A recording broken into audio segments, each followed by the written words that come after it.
Yay, so I figured there was no shame in, continuing our adventure a little bit further down the line. We're over here at an area that I'm planning to come back to at least a couple times later on this spring and then kind of into the summer. But we don't have to talk about that right now.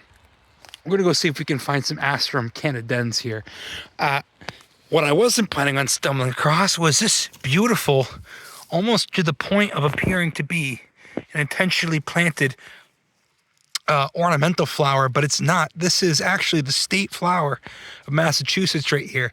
Made an appearance in a number of videos, but it flowers, so early in the season. I rarely see it in bloom. This is peak bloom time for this right now. This is Epigaea repens. This is the trailing arbutus. It's actually, like I said, the state flower of Massachusetts, colloquially known as the Mayflower, even though it's usually done blooming by May.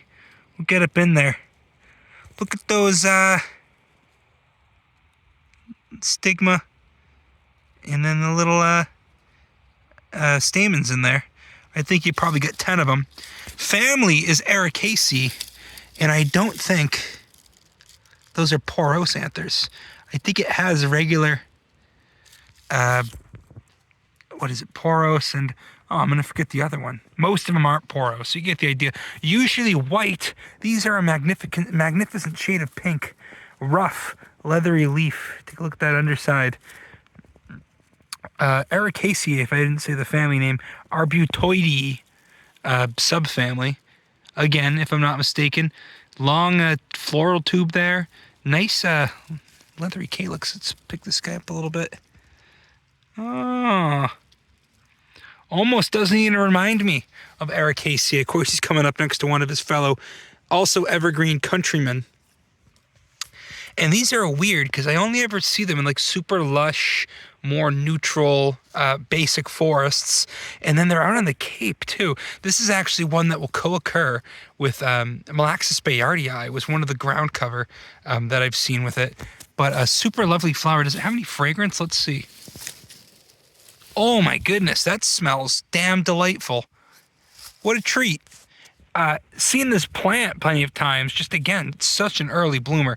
Like they'll be on their way out next week. Usually done before May, despite being called Mayflower. Who knows? Maybe back in the day they did bloom. The phenology was different, and they did bloom in May, or maybe their bloom announces the presence of May. Whatever, what have you.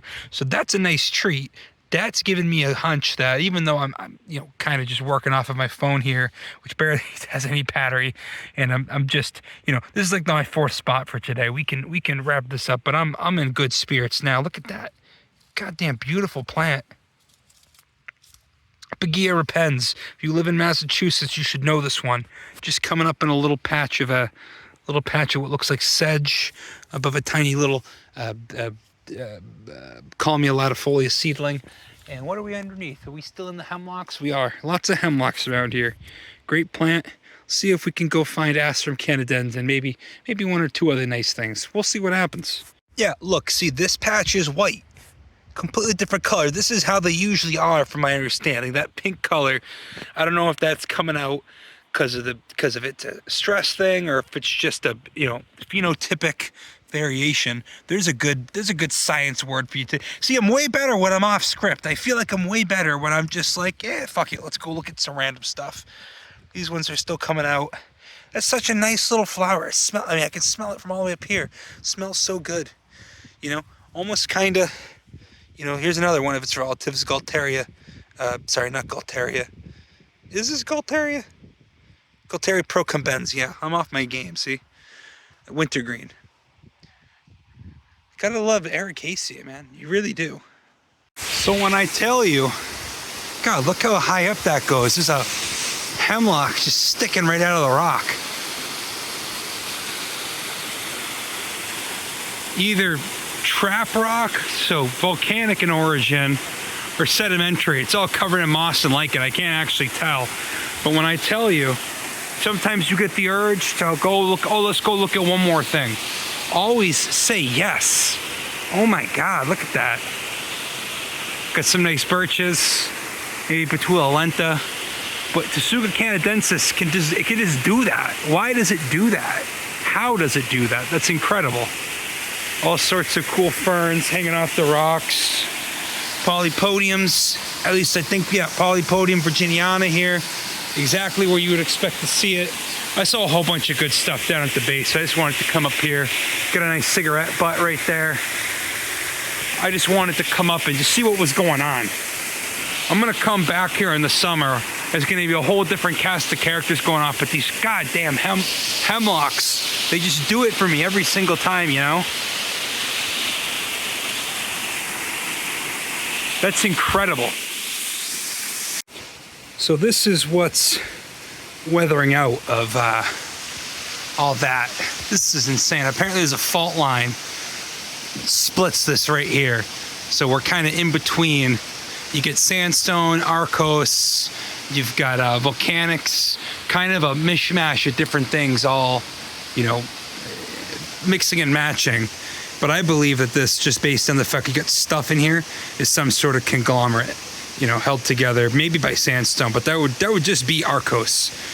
You know, I gotta brush up on geology again. I know I was really trying to integrate it last time, but that's not soft like a sandstone or like limestone would be, like a sedimentary rock. And I know for a fact this is all non-marine. I just looked at rocks right now. If you don't know rocks, you should have that app on your phone.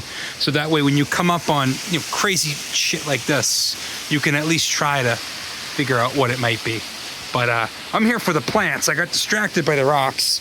We'll see what else is going on. But this is definitely not the type of stuff you would see out, you know, in my neck of the woods, you know, New Hampshire, eastern Massachusetts. Much more of a thing you get down here along the Metacomet Ridge, Pioneer Valley, at least one side of it. So we'll see what's up through here. And then honestly, I should probably turn around and go just document the stuff going on at the bottom of this formation here.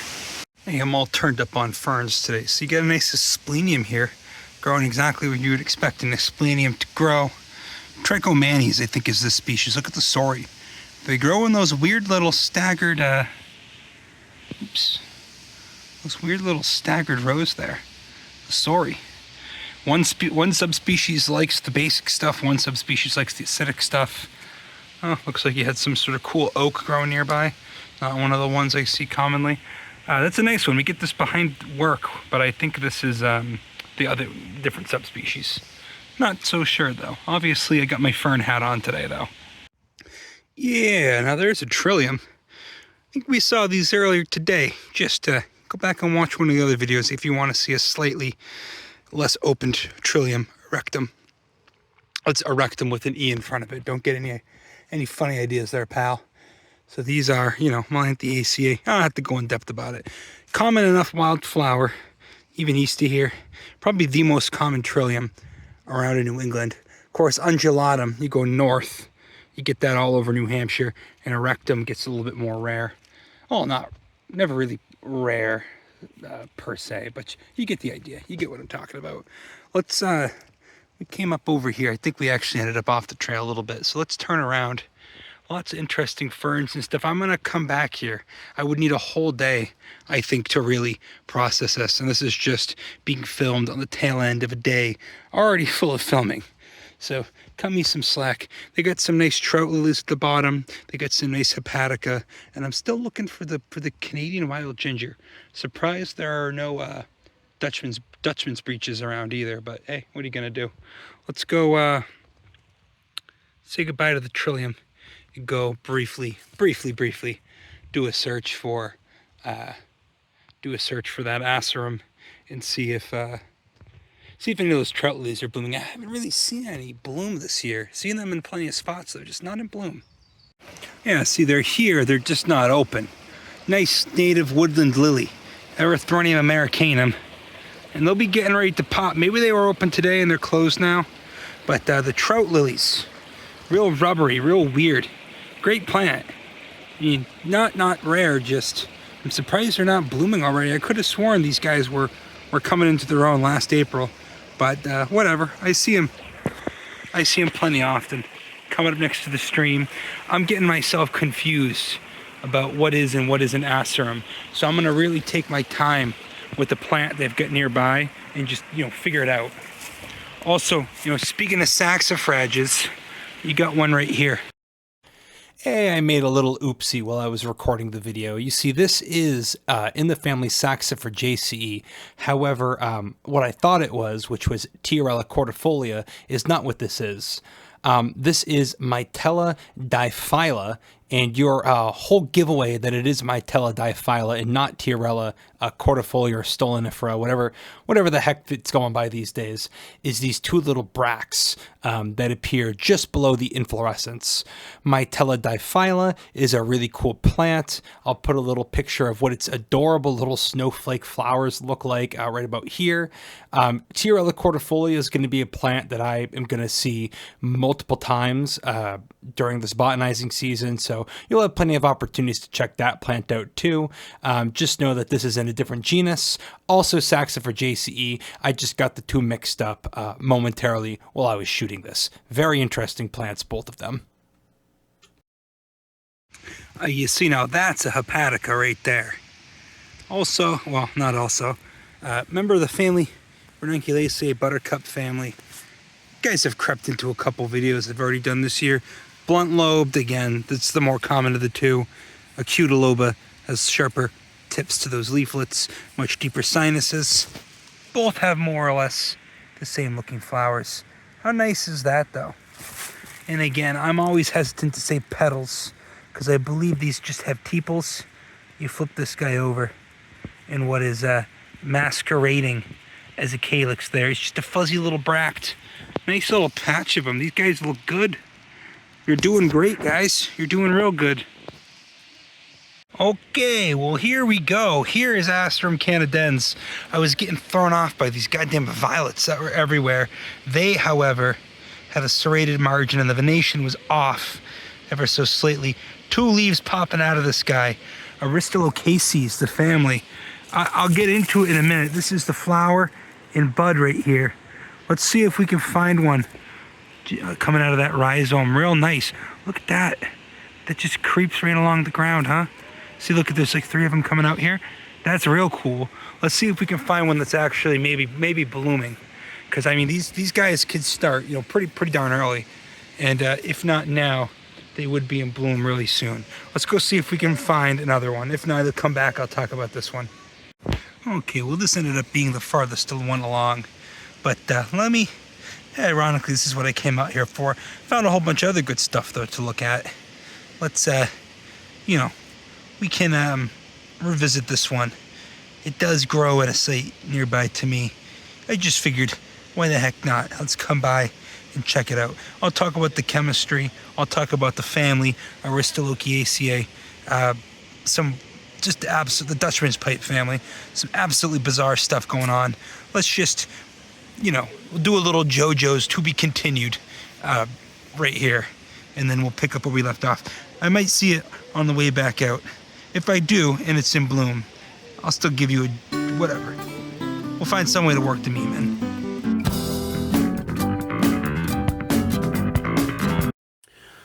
Okay, following up, hopefully the last time I have to do this season, following up on Asarum canadense here.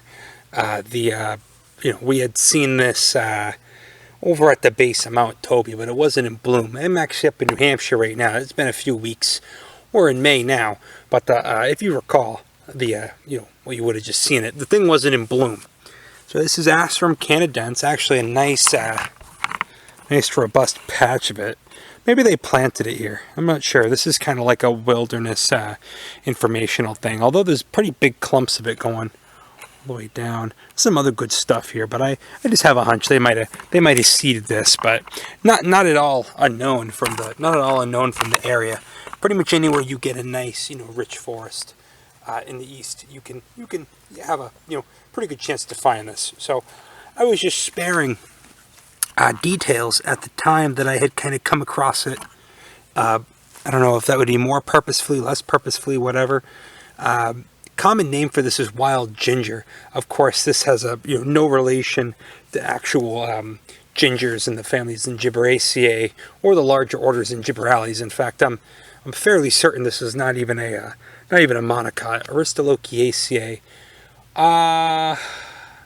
No, it's either an Elise Mitellus or I think it's yeah, it is a monocot, but just not one related to ginger.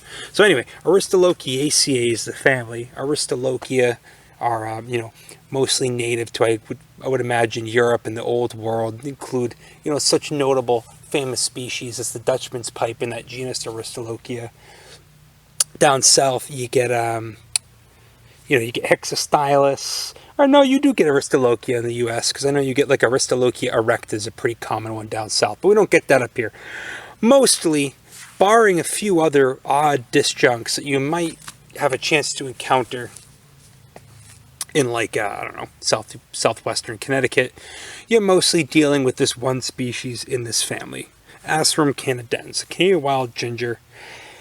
It does, the root, I guess, does bear some, similarities in flavor to ginger, but I would advise you not to do that just because the whole family is kind of notorious for having, large amounts of what is known as aristolochic acid, which is a carcinogen, and, it's not something you necessarily want to munch on, I guess, and, full disclaimer, probably shouldn't do it, but I guess it's fine in small amounts, and a little bit more risky in larger amounts. Let me dismount the camera. I'll get you a close-up shot of the flower because it's actually growing underneath the thing. Alright, so a couple of flowers in view. Real weird growth habit to this thing. I guess it's pollinated by some type of beetle, and you probably can't see just due to the focus, but I'm looking underneath the leaves, and it makes a nice little a nice little cave-like habitat where you just see, just tons of these little flowers hanging out. Brown petals. I don't know why I thought for a split second this was like a dicot or something. Clearly a monocot with the 3 petals there. 2 leaves per plant, but they grow from these nice, rhizome clusters. And if I'm not mistaken, I can't really tell, but I believe you have about 12 stamens in there, which would make sense. Ovary. Probably better do this one. Ovary just behind the flower. An impressive hypanthium. Now, on some of the, Aristolochia species, they can get real elaborate with how they modify the hypanthium. Which, hypanthium, just floral tube, you know what I mean? They can get real elaborate with it. Some of them trap insects as a part of their pollination scheme. Just a lovable weirdo. A really, really fascinating and not necessarily rare, just nondescript for what it is plant out here in the Northeast, and indeed, basically the entire eastern U.S. So that's just an interesting one. Chemically, I always love the weirdos that are in the families you don't see every day, and despite being such a common, well, maybe not common, but actually I do think common species, it's not often appreciated just because, again, you step back from the thing. This looks like some ground cover. An attractive ground cover, mind you, but still just a ground cover. So I'll see if I can look up what the beetles are that pollinate this thing. But, blooms pretty early, still early May. I guess these can start as early as April. Especially if you're down south, these are probably going off pretty darn early. And you can just see, you mess with the zoom, you can just see all those flowers under there. Imagine being a little beetle, a little bug, just hanging out under the nice cover of the leaves. Nice cordate leaves, too. And just, sipping on some Aristolochia nectar. And then, you see the slugs kind of appear. I actually saw a slug, but I didn't get them on video.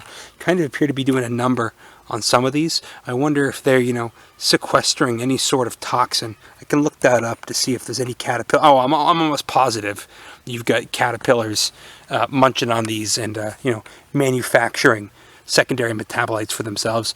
I know. We don't get it down up here, but down south. Speaking of Aristolochia erecta, the pipevine swallowtail is a real cool caterpillar that hosts on those. So I can only imagine that there's there's something's making use of all the Aristolochic acid you got. Anyway, I drove all the way out here just to catch a break, catch my breath. I wish I could spend some longer time, but it'd mostly just be a recap of stuff we already, kind kind of just saw.